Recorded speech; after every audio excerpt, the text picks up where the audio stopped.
Ja, schönen guten Morgen. Ich bin in Bangkok. Die Sonne ist gerade aufgegangen und die Stadt erwacht zum Leben. Ich bin mal gespannt, was wir heute hier zusammen erleben.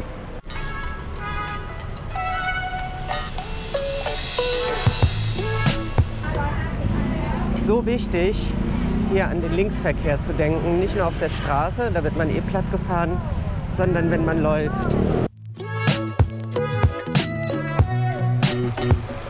Man frühstückt hier morgens schon deftig und ich habe auch schon echt ein paar Sachen gesehen, die ich gerne essen würde. Aber ich fange meinen Tag immer mit einer Nudelsuppe an. Und jetzt spaziere ich mal so lange hier die Straße hoch, bis ich da eine leckere finde. Hier kaufen die Leute für den Tag ein oder das, was sie auf der Arbeit essen möchten. Solche Essensverkaufsstände, die gibt es natürlich überall in Bangkok und deswegen ist diese Stadt auch so lebenswert. In den kleinen Häuschen links und rechts machen sich die Kinder für die Schule fertig oder werden von ihren Eltern zur Schule gebracht. So geht es hier jeden Morgen in Bangkok los. Aber als allererstes gehen wir mal zum Bahnhof von Thonburi. Da brauche ich nämlich eine Fahrkarte. Radika. Diese Tuk-Tuks sind ja eigentlich kleine Lastenmobile, mit denen die Leute ihre Waren oft hin und her fahren. Also wer zum Einkaufen geht, der fährt seine Einkäufe mit dem Tuk-Tuk zurück. Sie fahren natürlich auch Touristen, aber für einen 10-fachen Preis. Also ich würde hier in Thailand immer ein Taxi nehmen oder den Bus oder ein paar andere Fortbewegungsarten. Die zeige ich euch aber später noch. Zebrastreifen haben hier ja nicht so viel zu bedeuten. In Wahrheit funktionieren sie so, dass man einfach läuft, wenn man glaubt, dass es jetzt mal Zeit dafür ist. Zum Beispiel jetzt.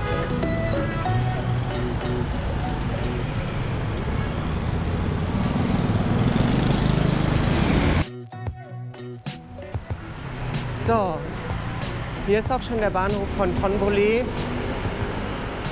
Und hier kann man die Tickets kaufen. Ich fahre morgen nach Kanchanaburi und da kaufe ich mir lieber das Ticket jetzt schon, weil morgen früh wird es bestimmt hektisch.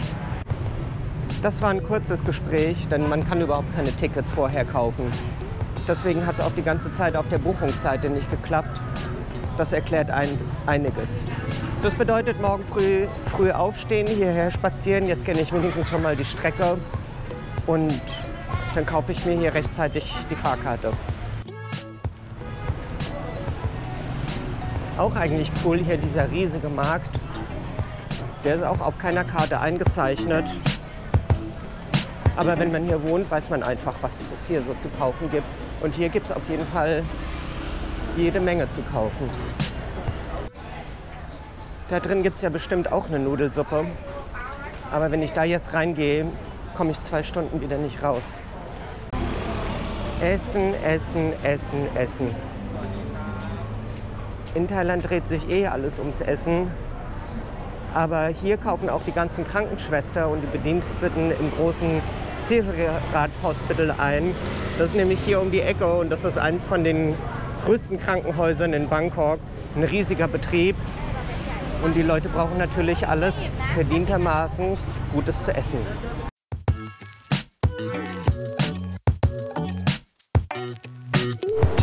Wir haben mal kurz ein bisschen verlaufen hier in diesem Riesenkrankenhaus. Hier will ich eigentlich überhaupt nicht hin. Aber ich dachte mir, ich laufe einfach mal dahin, wo alle anderen hinlaufen. Aber alle anderen laufen überall hin. Deswegen war das keine hilfreiche Strategie. Aber ich glaube, ich bin wieder zurück auf dem Pfad der Tugend.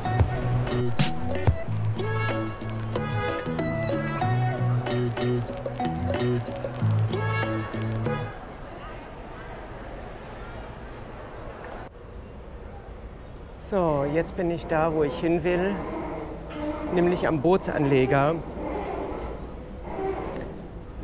Es ist jetzt 8:50, das heißt, die Stadt ist dicht mit Stau.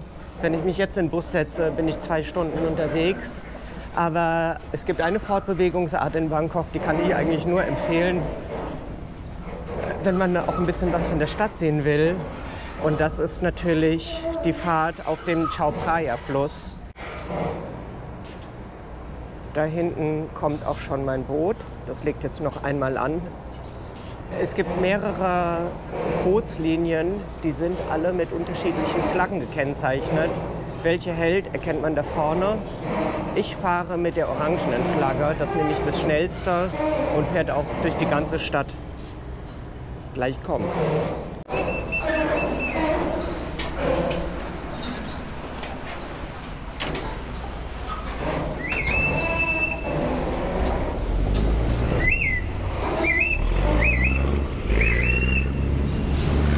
Keine Sorge, der kommt gleich wieder.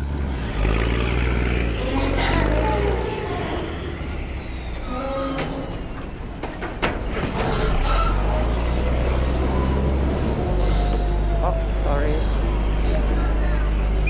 So, und jetzt geht's runter.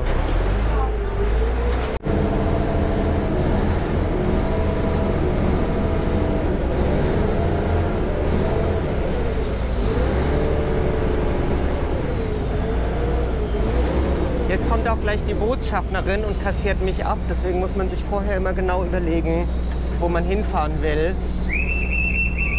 Ich fahre nach Ratchawongsee, denn ich fahre mit euch jetzt nach Chinatown. Und bis dahin gucke ich mir die Stadt an.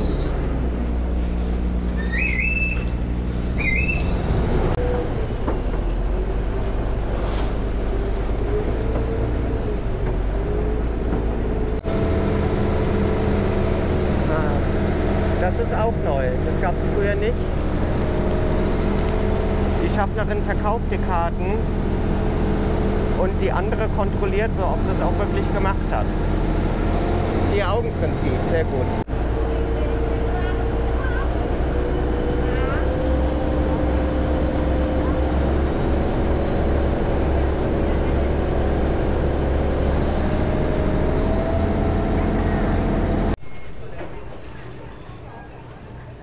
So, ich bin wieder an Land. Die Fährfahrt hat gerade mal 10 Minuten gedauert und ich bin jetzt auf der anderen Flussseite in der Bangkoker Innenstadt.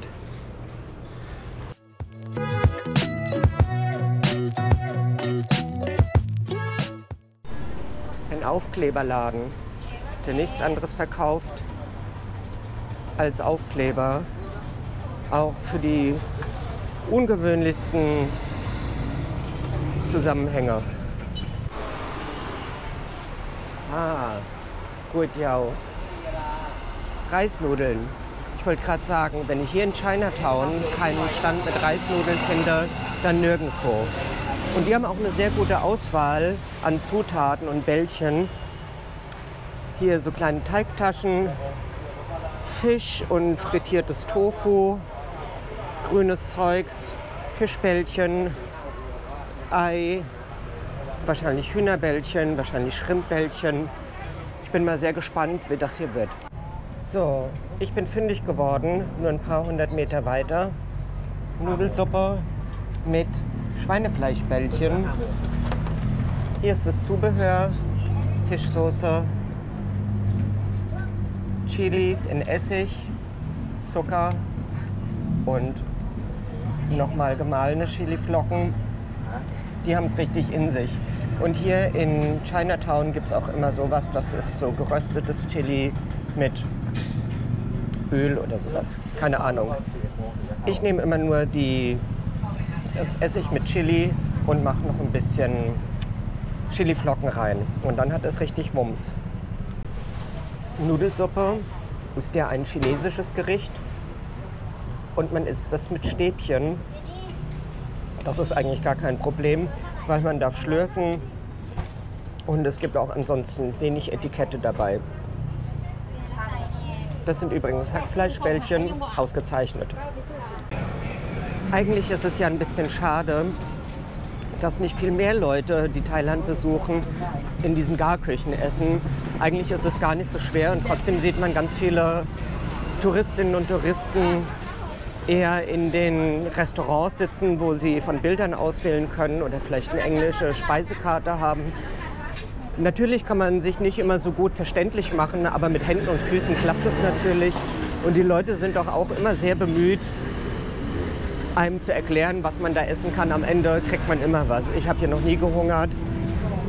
Es hilft natürlich, das gebe ich zu, wenn man die Sprache ein bisschen kann. Ich habe mal ein paar Jahre in Thailand gelebt, deswegen kann ich die Sprache. Das macht natürlich vieles einfacher. Es ist natürlich hilfreich, wenn man es lesen kann. Hier steht zum Beispiel Reisnudeln mit Schweinefleischbällchen, auf eine Art gekocht, auf eine Art gegrillt, normal 45 Baht, extra Portion 50 Baht. Ist ja jetzt kein Hexenwerk, oder?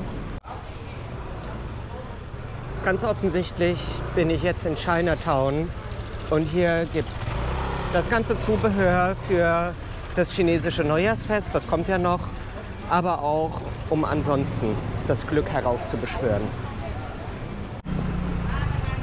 Muss auch immer sein, ein bisschen Proteine. Aber dafür brauche selbst ich immer erst mal 2 Bier, sonst gehen die auch nicht an mich ran.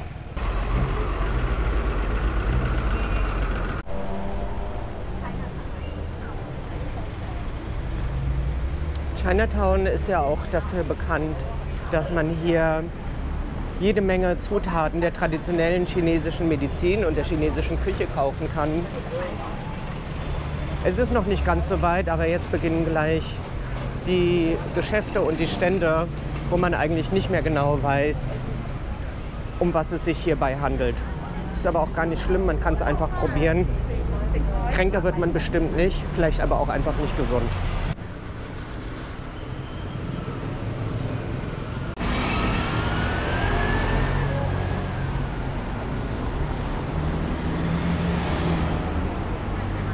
Losverkäufer gibt es hier in Bangkok auch an allen Ecken und Enden.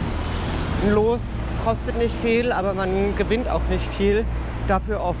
Ich war einmal dabei, als Freunde von mir gewonnen hatten. Das waren irgendwie 40 €. Die haben wir auch sofort auf den Kopf gehauen und davon gegessen und neue Lose gekauft. Es lohnt sich also.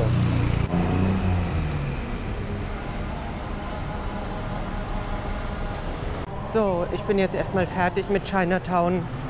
Ich habe hier meine Nudelsuppe gegessen, mir das Viertel mal wieder angeguckt. Es ist genauso, wie ich es in Erinnerung hatte. Und jetzt ziehen wir weiter. Erstens wird es jetzt ein bisschen zu heiß, deswegen gehen wir jetzt mal nach drinnen, wo es ein bisschen klimatisiert ist. Wir gehen jetzt nach Pratunam zum Shopping. Das ist der Bangkoker Hauptbahnhof. Ich habe ja gesagt, ich möchte ein bisschen in die Innenstadt reinfahren. Das machen wir jetzt aber nicht mehr mit dem Boot, weil dahin fährt so einfach kein Boot. Wir machen es auch nicht mit dem Bus, sondern wir fahren jetzt schön klimatisiert unter der Erde mit der U-Bahn. Das mit dem U-Bahn-Fahren ist hier ganz einfach. Man geht einfach an so eine Verkaufsmaschine. Hier steht es in Thai, aber es gibt es auch in Englisch. Wir sind hier und wir müssen nach Silom. Silom macht 19 Baht. Dieses Märkchen hier, das man dafür bekommt, das muss man gut aufheben.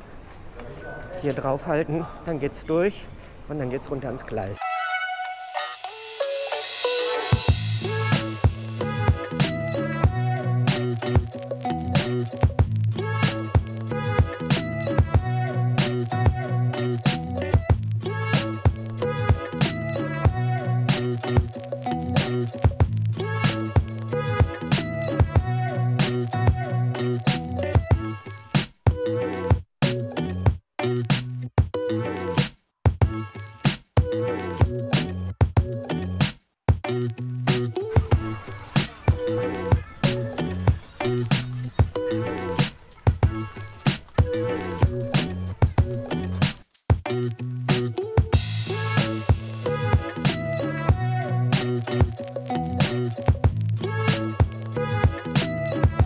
Ja, hier im Platinum, in der Platinum Fashion Mall, gibt es an Mode alles, was das Herz begehrt, beziehungsweise sogar Sachen, von denen wusste das Herz nicht mal, dass es sie begehrt.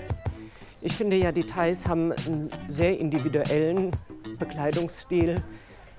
Die Menschen haben ganz unterschiedliche Arten, sich zu kleiden. Es gibt sehr viel Vielfalt, nicht so viel Uniform, Einheitlichkeit wie bei uns.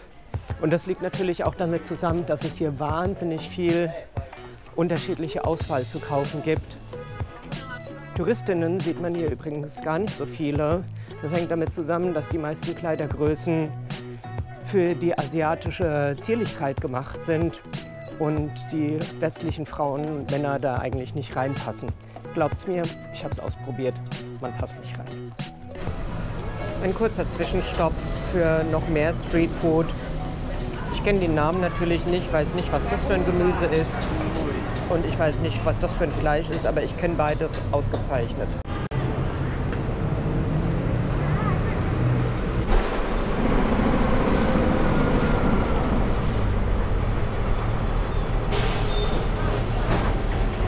Ach, Bangkok. Es ist wie früher.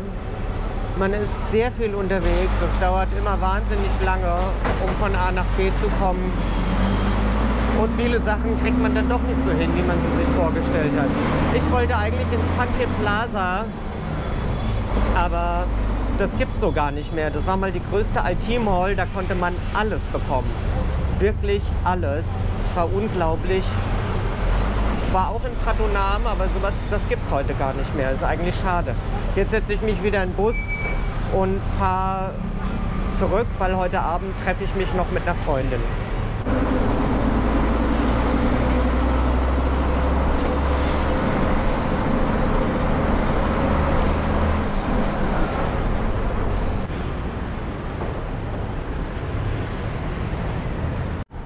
Die Station, bei der ich eben gerade ausgestiegen bin, heißt Phai Chai.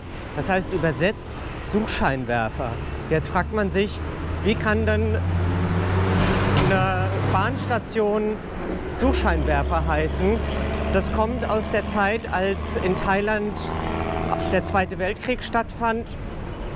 Von 1941 bis 1945 wurde Bangkok immer wieder von alliierten Bomberverbänden heimgesucht.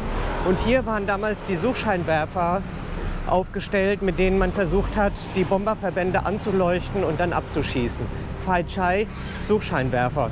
Auch eine von den neuen Stationen, die kannte ich früher noch gar nicht.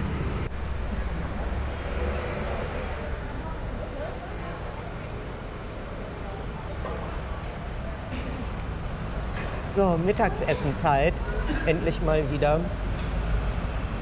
Es ist immer interessant hier zu sehen, wenn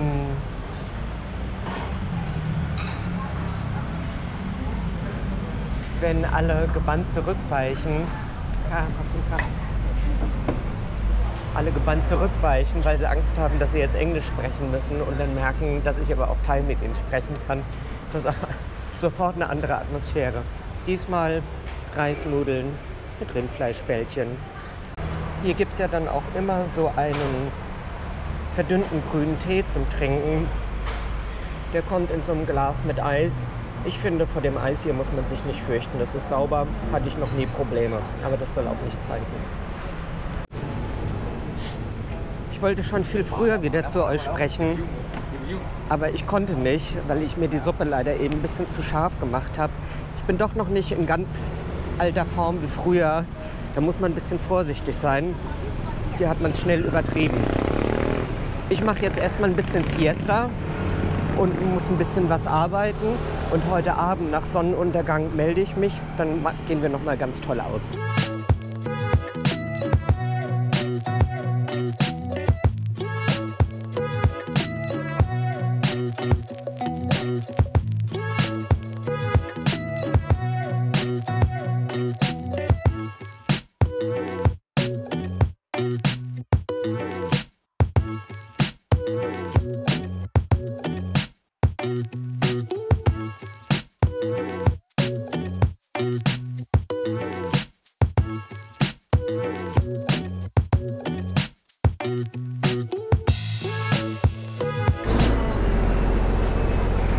Das Manöver, das die hier beim Anlegen fahren, heißt übrigens eindampfen in die Achterspringen. Das gibt es bei uns auch. Wir machen es nur nicht so ruppig.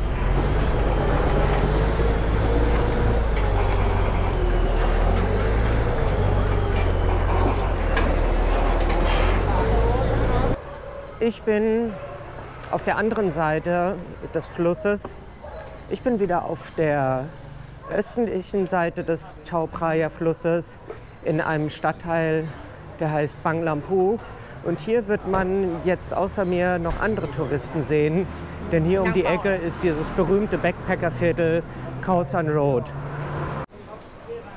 Auf die Khao San Road führe ich euch aber nicht. Da könnt ihr euch die ganzen anderen Millionen Videos, die es darüber gibt, auf YouTube angucken. Ich finde dieses Viertel so schön, weil es noch so schöne alte Häuschen hat und kleine Ladengeschäfte.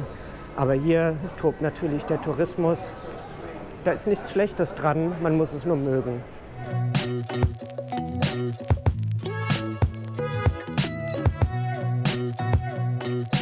Ich bin nämlich nur hierher gekommen, weil es hier in der Ecke einen wirklich tollen Buchladen gibt. Den musste ich einfach noch mal besuchen. Ich finde hier immer irgendwas. Ich darf mir diesmal nichts kaufen, weil mein Gepäck schon absolut voll ist. Das darf nicht noch schwerer werden. Aber wer mal hier nach Bangkok kommt und noch ein bisschen Reiselektüre braucht oder am besten gar keine mitgenommen hat, weil er sich hier inspirieren lassen will, der geht hier auf die Soi Santi Suk im Khao San Road Viertel und guckt mal in diesen Buchladen rein. Der ist wirklich sehenswert. Ich muss ja sagen, es ist schon schön. Also hier auf die Seitenstraßen von der Khao San Road zum Entspannen und Abhängen ist es einfach super. Aber was mir auffällt zu früher ist, die Leute fehlen. Es sind viel weniger Leute da, viel mehr Familien und vor allem viel, viel mehr ältere Leute. Früher war hier um die Zeit schon die Hölle los. Hier hat Corona also auch sein Tribut gefordert. Der schöne Teil des Abends hat jetzt angefangen. Ich hoffe, es hat euch gefallen. Das war mein Tag in Bangkok. Und morgen geht es woanders hin.